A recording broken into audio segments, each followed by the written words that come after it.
J'ai le pas du matin. C'est d'un pas décidé que Pauline Marois s'est présentée à ce bureau de vote de Beaupré.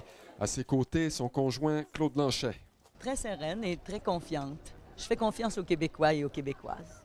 Une journée qui pourrait passer à l'histoire pour elle, mais aussi pour la province. Elle se trouve en bonne position pour devenir la première femme à occuper la fonction de premier ministre du Québec. Ça fait 30 ans que je me prépare. À quelques kilomètres de là, à Sainte-Famille de l'île d'Orléans, le caquiste Yann Latrémouille fait son devoir de citoyen.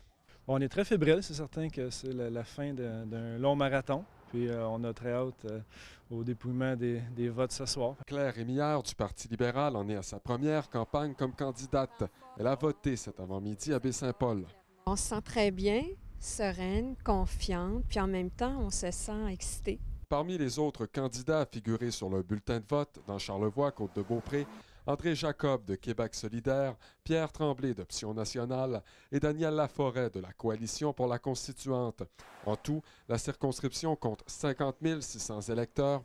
On estime qu'environ 17 % d'entre eux ont déjà voté par anticipation.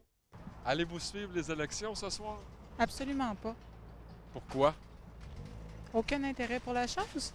Oui, on va regarder ça. Certains électeurs sont toujours indécis. Non, c'est pas fait encore. C'est pas encore tout à fait bien défini ce que je vais voter. Avec la nouvelle carte électorale qui s'étend vers l'ouest, reste à voir maintenant quel impact auront les nouveaux électeurs de Bois-Châtel, l'île d'Orléans, la Côte-de-Beaupré sur les résultats du vote. La réponse dans quelques heures.